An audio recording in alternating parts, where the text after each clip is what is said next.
I'm John Zell. What we're going to make today is we're going to make a talking Easter egg head. It's a little puppet that you can make with a plastic Easter egg.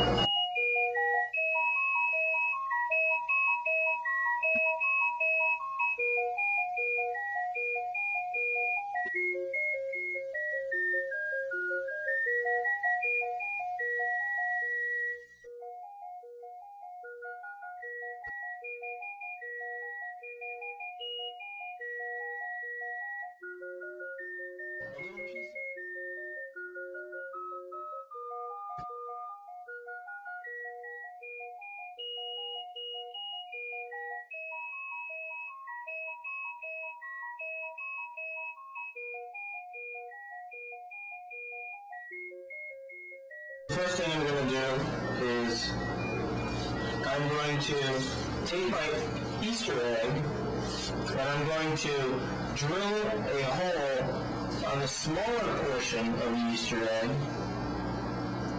right here, right in the very dead center of that Easter egg. That's going to make a hole, and what I'm doing is I'm moving my pin vise and my drill bit back and forth and back and forth until I can get that hole. I prefer to use the pin vise opposed to a drill for the mere reason that you risk cracking the egg when you're using only high speed device. You'll notice I actually have a couple of other holes that are on the inside of this egg. This is usually put on the egg by the manufacturer. You may have one, you may have two. It's usually there to prevent any child suffocation under there. And we're going to use our wire cutters to grab it by the very edge and cut that end there. Then cut over to the other end and put that in there. Now what you have is a straight pull.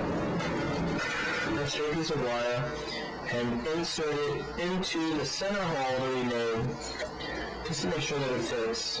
What we're going to do now is we'll go ahead and take that apart now. Then we're going to take our rubber band. We're going to take the rubber band, we're going to snip one end of it.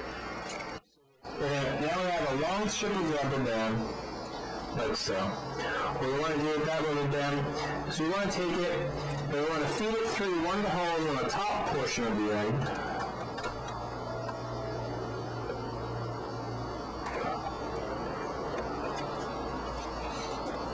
And you set it down. What we're going to do now is we're going to tie what I call a square, what's called a square knot, at the very top tip of the rubber band. What this is going to do is it's going to keep your rubber band from slipping through the hole. So what we want to do is we want to tie it around a few times so that we get a nice big knot. That way it's big enough and won't slip through the hole. Now you can take our other end of the rubber band, pull it through, then grab the bottom portion of our egg and feed it through, not the center hole that we just drilled, but one of the other holes that was already previously in the egg. And then once we feed it through there, then we can put the two together, like so. Then what we're going to do is we're going to pull it as tight as we can, pull it nice and tight, and then put another big knot on this end.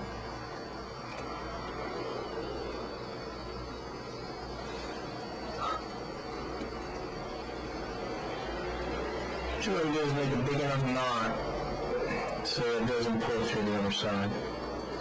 Same as what you do on the other side. Okay, now you can take your scissors and you can trim away some of the excess of the rubber band.